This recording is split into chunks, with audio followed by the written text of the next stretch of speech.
नमस्कार दोस्तों, target view channel के ऊपर आपका हार्दिक स्वागत करता हूं। वर्तमान के अंदर जो नए जिले हैं 19 बनाए गए हैं, कुछ और भी बनाने की बात चल रही है, लगभग 5 जिलों के तकरीबन।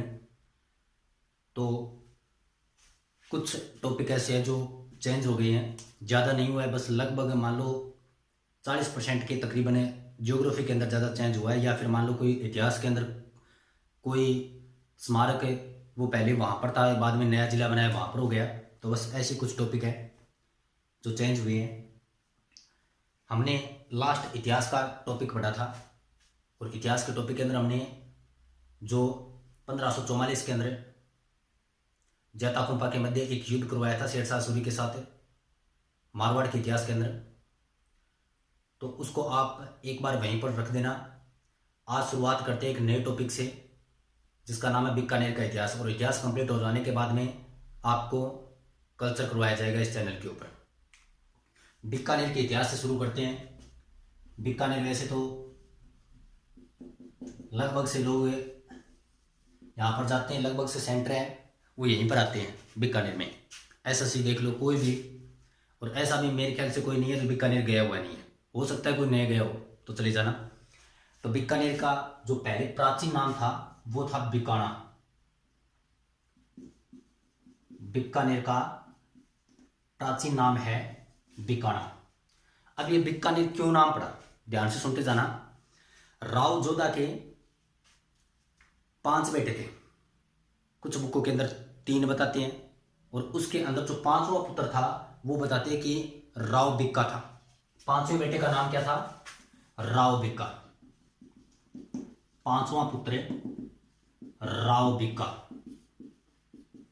और इस बिक्का को बताते हैं कि राव जोधा ने कहा कि बेटा एक काम करें, एक बार बताते हैं कि दोनों बाप बेटे जंगल के अंदर गए हुए थे, और आते समय कहा कि इस बिक्का को कहा कि बेटा तुम मेरी प्रत्येक बात को मानता है, तो एक काम कर, तू इस मारवाड़ को छोड़ दे, क्योंकि शुरुआत एक बताते प्रतापी शासक था, ये प्रभावशाली बेटा था इसका। तो इसने कहा ठीक है, आप मेरे को कहते हो तो मेरी कोई दिक्कत नहीं है, मैं छोड़ दूंगा, परंतु मेरी एक शर्त है। बोले क्या शर्त है? बोले आपका राज्य चिन्ह मैं लेकर जाऊंगा। बोले कोई दिक्कत वाली बात नहीं है, तू लेकर चले जाना। और इसने मारवाड़ को छोड़ दिया, और मारवाड़ को छोड़ने के बाद में ये आ गया बीकानेर के अंदर। और बीकानेर में आने के बाद में बताते कि जो वर्तमान के अंदर वर्तमान का जो मुख्य शहर है वो 100 किला भूमि है। वर्तमान का जो मुख्य शहर है वो 100 किला भूमि थी, और वो थी एक नार नामक जाट की। जाट का नाम था नार, और इस नार नामक जाट की भूमि थी।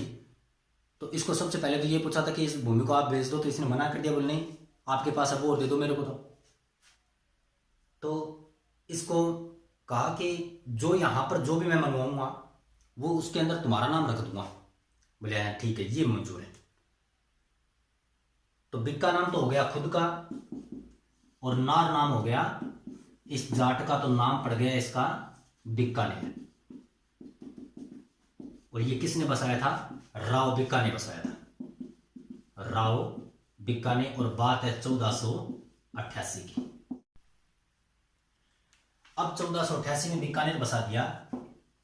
आपने करणी माता देशनोक का मंदिर नाम सुना होगा, और उस करणी माता ने बताते कि इस बीकानेर की नींव रखी थी।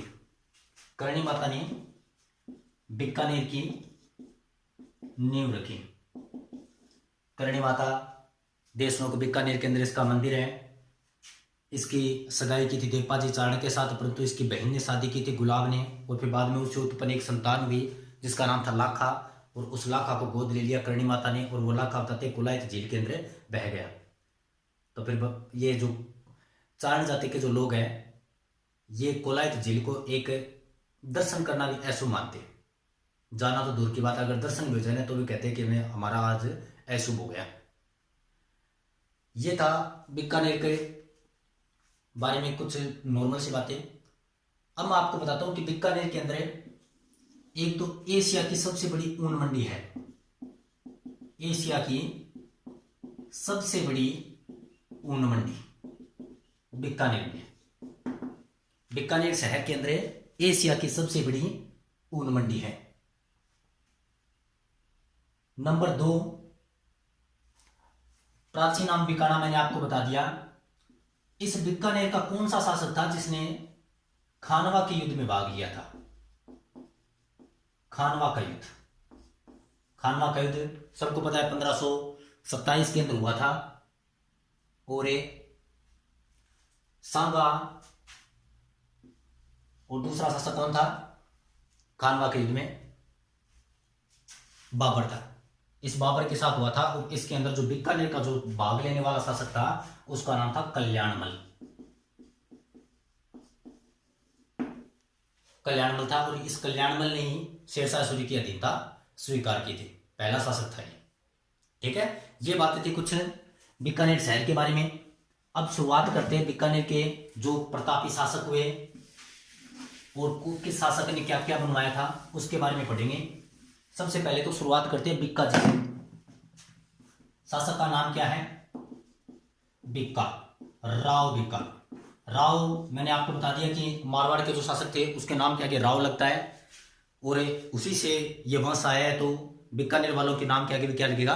राव लगेगा। ठीक है, बीकानेर बसाया, बीकानेर बसाया। किसने बसाया? राव बिक्का ने बसाया। ये जब बंदा बीकानेर में गया था तो भाई एक राजा का बेटा है और वहां पर बीकानेर को प्राचीन नाम के अंदर एक तो मैंने आपको बीकाना बताया है और जिसे जांगल प्रदेश भी कहते हैं। लिख देता हूं, जांगल प्रदेश। जांगल प्रदेश है बीकानेर का क्या है? प्राचीन नाम है। एक क्षेत्र के 2-3 लगभग के आपको प्राचीन नाम मिल जाते हैं। तो ये जो बंदा गया था भी राजा बन के गया था। अब वर्तमान के अंदर आप जूनागढ़ पढ़ते हो, जूनागढ़ जहां पर स्थित आप देखते हो जिसे जमीन का जोर कहते हैं। इस जूनागढ़ के अंदर सबसे पहले इसने एक छोटा सा महल बनवाया था। इतना बड़ा प्रारूप नहीं दिया था उस महल को, एक नॉर्मल रहने की जगह बनाई थी और उसे कहा गया बिक्का जी की टेकरी। बिक्का जी की टेकरी। और उसके बाद में फिर जो राजा आए थे उसने उस बिक्का जी की टेकरी के ऊपर एक बहुत बड़ा महल गढ़ बनवा दिया जिसे आप क्या कहते हो? जूनागढ़, जिसे जमीन का जेवर कहते हैं। राव बिक्का ने बीकानेर बसाया, जांगल प्रदेश कहते हैं। बिक्का जी की उसे बिक्का जी की टेकरी उस छोटे से उस दुर्ग को कहा जाता है। अब ध्यान से सुना, राव बिक्का ने लगभग बताते कि 27 साल तक संघर्ष किया था। 27 साल तक संघर्ष करने के बाद में इसने बीकानेर शहर को बसाया। और इस बीकानेर शहर की जो नींव रखी थी वो किसने रखी? करणी माता ने। कौन सी माता ने? करणी माता ने। और आप कल्चर के अंदर पढ़ते हो कि करणी माता को एक तो मारवाड़ के अंदर और एक बीकानेर में, यहां पर इसको क्या मानते हैं? करणी माता को। इस करणी माता को मारवाड़ के अंदर और बीकानेर में इसे इष्ट देवी मानते हैं। कौन सी देवी मानते हैं? इष्ट देवी। और चारणों की ये क्या है? कुल देवी है। आराध्य देवी मानते हैं इसको कि ये हमारी क्या है? आराध्य देवी है। लास्ट के अंदर बीकानेर वाले क्या करते हैं कि जो करणी माता के अंतिम दिन थे तो बीकानेर वाले मारवाड़ के ऊपर आक्रमण करते थे और मारवाड़ वाले बीकानेर के ऊपर आक्रमण करते थे। तो फिर बाद में इसने इस करणी माता को पत्र भेजा कि आपके आशीर्वाद से हमने ये 2 शहर बसाए थे। क्योंकि मारवाड़ का ये जो जोधपुर का जो गढ़ है मेहरानगढ़, उसकी नींव भी करणी माता ने रखी थी। तो आपके सहयोग से हमने बसाया था और अब यहाँ पर विवाद का विषय हो गया तो आप यहाँ और इस विवाद को क्या करो? खत्म करो। तो फिर बाद में करणी माता आती है। दियात्रा गांव था, गनेरू की तलाई थी, वहां पर आकर इन्होंने तपस्या करने की शुरुआत की और फिर बाद में अपने अंतिम क्षण वो यहीं पर बिताती है। और जैसे ही इस करणी माता सौरभ लोग ये सिधारती है तो फिर बताते हैं कि दोनों के मध्य कभी विवाद हुआ ही नहीं। ठीक है, तो इष्ट देवी है ये कौन है? करणी माता है। करणी माता। और बाकी आपको कल्चर के अंदर बता दिया जाएगा करणी माता के बारे में। इसके बाद में बिक्का जी के बाद में जो शासक आया था उसका नाम था राव लूणकरण। बीकानेर के अंदर शासक आया था, नाम क्या था? राव लोणकर। राव लोणकर एक तो बहुत ज्यादा दानी व्यक्ति था। कोई भी बंदा ऐसे आता है दान लेने के लिए तो बताते हैं कि इसने आज तक तो कभी मना ही नहीं किया, चाहे किसी प्रकार का कोई दान हो, कोई धर्म की विशेष कोई धर्म नहीं था, कोई धर्म के लोग आ जाते हैं उसका सहयोग करता था। तो ये बंदा अपनी दानशीलता के कारण प्रभावित था, दानशीलता के कारण प्रभावी था। अब दान देता है तो कुछ ऐसे इतिहासकार भी होते हैं जो इसको उपाधि देते हैं। तो इसको क्या कहा गया? इस लोणकर्ण को कलयुग का कर्ण कहा गया। कलयुग का कर्ण किसे कहा गया? लूणकर्ण को कहा गया। और इस लूणकर्ण को कलयुग का कर्ण कहा किसने था? बिट्ठू सुजा ने कहा था। किसने कहा था? बिट्ठू सुजा ने। ज्यादा इसके बारे में और कुछ बातें है नहीं, मैंने आपको बताया है लूणकर्ण जो अपनी दानशीलता के कारण प्रभावी था और इसको कलयुग का कर्ण कहा जाता है। और इसकी जो उपाधि है वो दी थी बिट्ठू सुजा ने। याद रह जाएगा। अब एक घटना और होती है, इसके बारे में बता देता हूं आपको कि इसके समय जैसलमेर का जो शासक था, जैसलमेर भाटी राजवंश था और उसके अंदर एक जैत सिंह नामक शासक था। जैसलमेर के अंदर जैत सिंह नामक शासक था और वो था इस लूणकर्ण के समकालीन। तो बताते हैं कि इस लूणकर्ण ने किया क्या कि उस जैत सिंह से ये जो जैसलमेर का दुर्ग है वो छीन लिया था। इससे पहले ही बताते कि और भी घटना हुई थी। तो कई तो कहते हैं कि इस लूणकर्ण ने छीना था और कई कहते हैं कि इससे पहले जो राजा जो राव बिक्का इसके समय इसको छीन लिया था। तो जैत सिंह के और लूणकर्ण के आपस में क्या हो गई? संधि हो गई।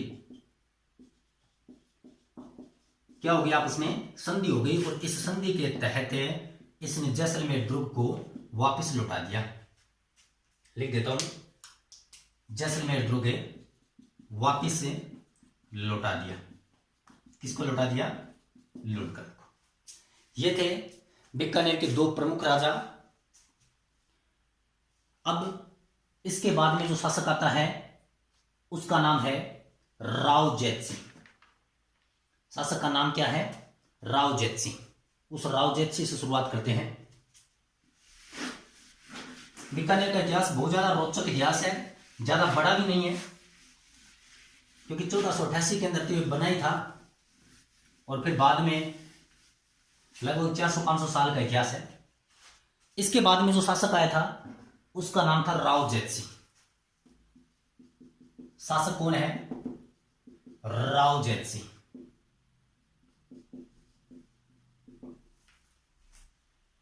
लूणकर्ण के बाद में शासक आया राव जैत सिंह और इस राव जैत सिंह का एक दरबारी कवि था जिसका नाम था बिट्ठू सुजा। दरबारी कवि बिट्ठू सुजा, जिसने उपाधि दी थी लूणकर्ण को किसकी? कलयुग के कर्ण की। ठीक है, याद रह जाएगा। एक और बता देता हूं आपको कि इसके समय जो मारवाड़ का जो शासक था उसका नाम था मालदेव। मारवाड़ का शासक नाम था मालदेव। मारवाड़ के शासक का नाम था मालदेव और इस मालदेव ने किया क्या कि इस राव जैत सिंह को हरा दिया। राव जैत सिंह को हरा दिया। मालदेव के बारे में तो आपने पढ़ा भी होगा। इससे पहले आपने जो मारवाड़ी का इतिहास है उसके अंदर मैंने आपको बताया था समत वाला राजा फारसी इतिहासकारों ने कहा है 52 युद्धों का विजय, 52 युद्ध किए थे, उसके अंदर 51 युद्ध जीते थे इसने। बहुत प्रतापी शासक था।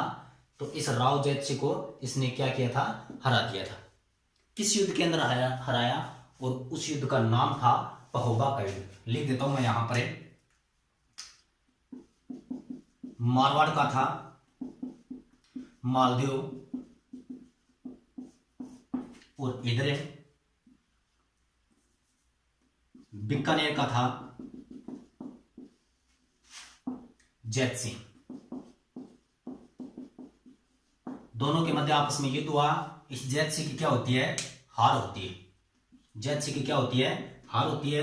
और इस मालदेव की क्या होती है, भी जीत होती है। बात है 1542 की, और युद्ध होता है कौन सा, पहोबा का युद्ध। कौन सा युद्ध हुआ, पहोबा का युद्ध। ये थे लगभग 3 या 4 के तकरीबन आपके बीकानेर के शासक हैं। ज्यादा इसके बारे में और कुछ है नहीं। इसके बाद में शासक जो आता है उसका नाम था राव कल्याणमल। कल्याणमल के बारे में आपको बता देता हूं, मोटा मोटी बात है कि एक तो कल्याणमल है वो इधर उधर की बातें बहुत करता था। मान लो उसके जो भी उसको कह दिया, उस बात को लीक तो कन्फर्म ही होना था। बताऊंगा मैं आपको क्या हिस्ट्री होती है इसके बारे में। एक इतना बड़ा शासक होकर एक तो प्रत्येक के नेता स्वीकार करता है ये बंदा, एक जो कुछ भी इसको पता चलता है वो अपने जो जिसके अधीन होता है उसको जाकर बता देता है कि हाँ भी ये चल रहा है, आपको कुछ सोचना है वो सोच लो। तो उसके बारे में बताऊंगा मैं आपको नेक्स्ट क्लास के अंदर। और बीकानेर का इतिहास आपके लगभग 2 या 3 क्लास के अंदर आपका कंप्लीट हो जाएगा, ज़्यादा बड़ा नहीं है। और बाकी करेंगे कल। धन्यवाद।